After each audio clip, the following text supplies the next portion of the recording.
Joining us now, Vice Admiral Lee Gunn, retired U.S. Navy.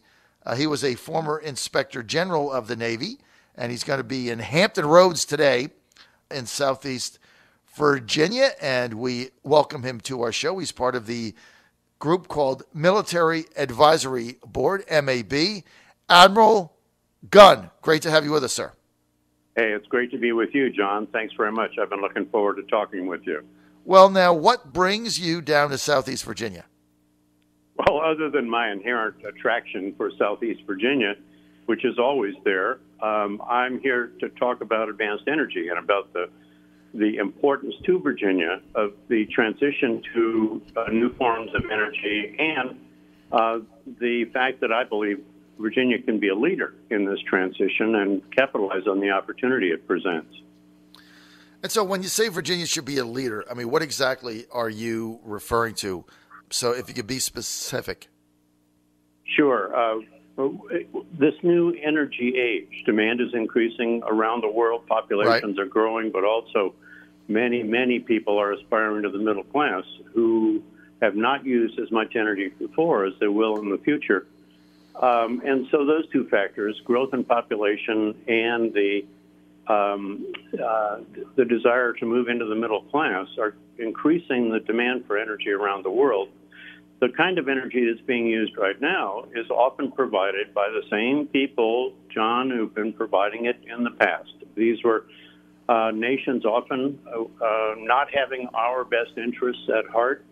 We're seeing right now at the gas pump here in Virginia that the prices are increasing, and that's in part due, at least, to the decision by OPEC and Russia to reduce the supply and therefore drive up the price. This illustrates the tethers that we have right now to Venezuela, OPEC, other OPEC nations, and Russia in the international marketplace that can be broken, should be broken by advanced technology.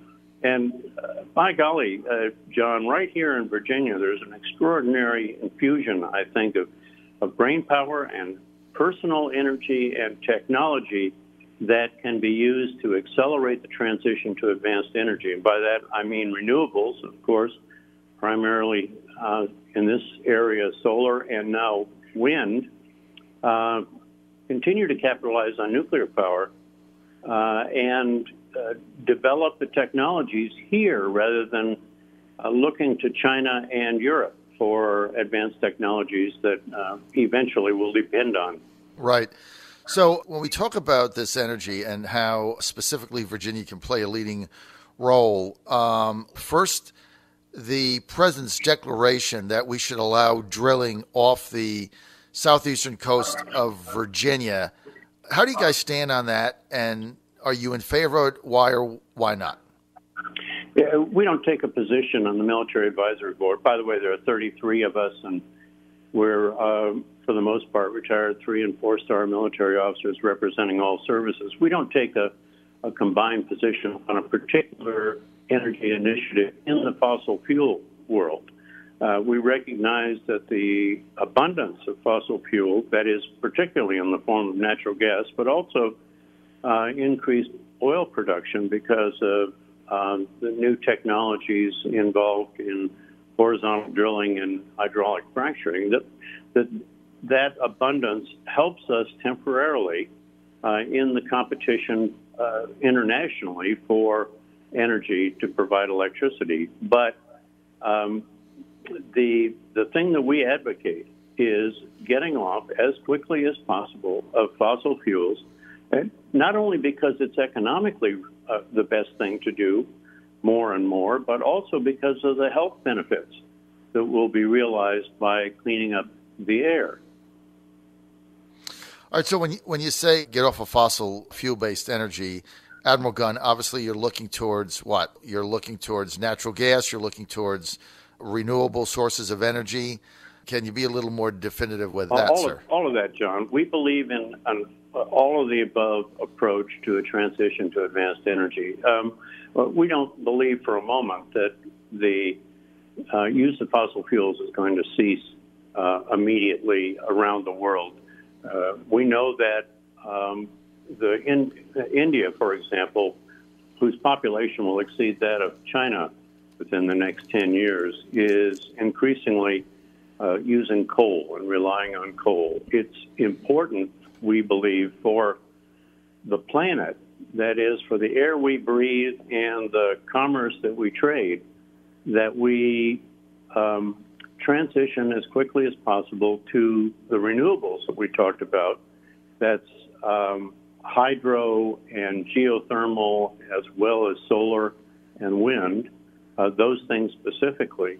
We also believe, because I started this by saying we believe in an all-of-the-above approach to energy generation, we believe that nuclear power continues to play an important role in the generation of electricity in the United States. 35%, maybe 40%, I'm not exactly sure of the number, but of the electricity generated in Virginia is generated by nuclear power.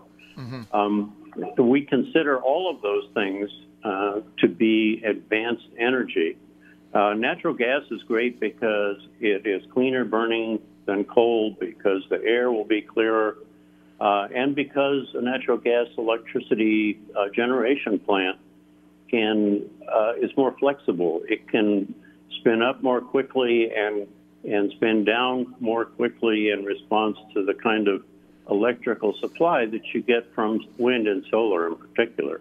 Look, that makes a lot of sense. You're on the John Fredericks Radio Network. We are joined today by retired Navy Vice Admiral Lee Gunn, and he's part of a group called the Military Advisory Board, or MAB, if you want the acronym, which is an elite group of retired 3- and 4-star flag and general officers from the Army, Navy, Air Force, and Marine Corps that studies pressing issues of the day to assess their impact on America's national security.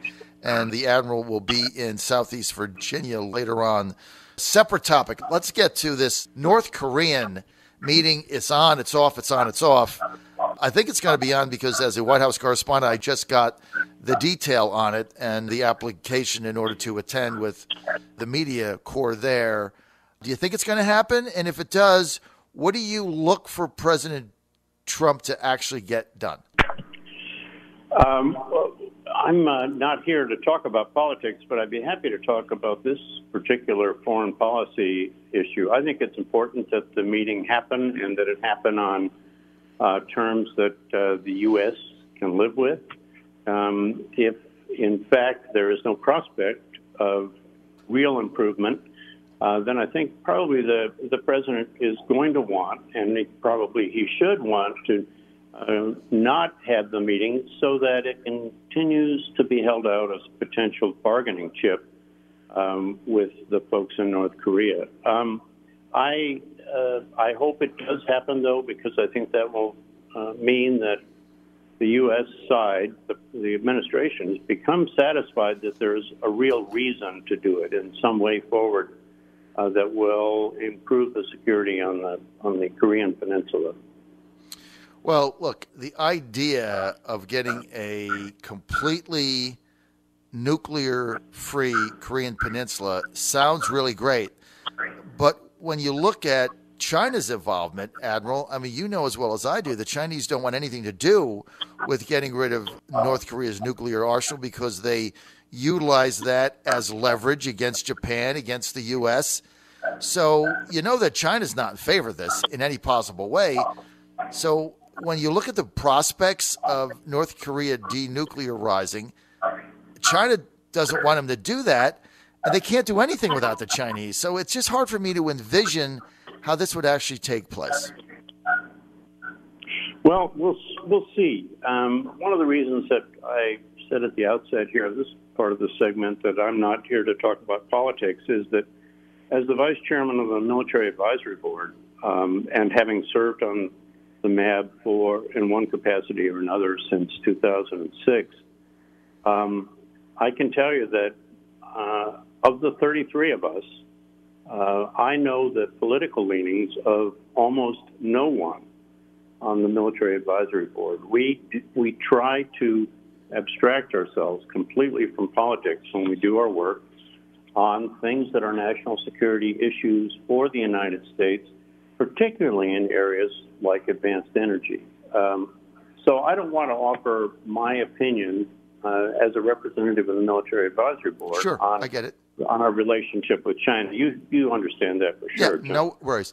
Let's get back to energy, Admiral. So when you talk about renewables, so right now, less than 3% of our energy in the United States comes from renewables. How do you get from 3% to 100%? How do you do that? Well, 100% is going to take a very long time. I got to tell you, as one who travels across the United States and visits other states where important and innovative things are taking place in this realm, that one of the helpful things is to establish a voluntary goal. Virginia has such a voluntary goal, 15%, for acquiring energy through renewable means. I think that's very helpful. If the energy objective for Virginia were higher, I think that would mean to people who are looking to create new opportunities for advanced energy in Virginia that this was a very welcoming place. I know it to be a welcoming place. I see what's happening in the military in Virginia, a very important presence, and I certainly see what's happening in the commercial sector too. As a matter of fact, I'm visiting a solar field at Oceana Naval Air Station this afternoon, and I'm looking forward to that. All right, I've got a question from one of our Southeast Virginian listeners, Stan of Virginia Beach. He says, would you ask the Admiral, does he think we need easier permitting for nuclear plants, especially in view of the fact that France, we just had the state visit here by President Macron, France gets this is amazing, 97% of its energy comes from nuclear. So do you think we need an easier permitting process for that? I think there needs to be serious consideration to changing the process that potential nuclear operators go through to permit plants. I don't want to talk about the permitting process here in the state of Virginia necessarily. For one thing, it's beyond my realm. But the fact is, across the country, it is very, very expensive to build a nuclear power plant. And part of that expense invariably is attributable to the permitting process and the regulatory regime that is imposed on the plants. Now, I'm not arguing for a moment that they should be allowed to operate unsafely, but the history has shown across the United States that the U.S. is very capable of building nuclear power plants and operating them with an almost perfect safety record. As a matter of fact, it's a far greater safety record than the burning of fossil fuels. So I think that I'm hearing across the country a change in the tone about nuclear power as well as renewables. I used to hear across the country that there was a political aspect to this. But now I see a far greater receptivity to the notion that we should move together as a nation to achieve higher goals in the proportion of our electricity generated by renewables and nuclear. That's our position at the Military Advisory Board. All right, Admiral Gunn, I'm out of time. I want to thank you for being with us today. Admiral Gunn will be in Southeast Virginia later on today of the Military Advisory Board, MAB. Admiral, thank you for your time. Thanks for being with us today. Thanks very much, John. I really appreciate the opportunity to talk to you and your listeners.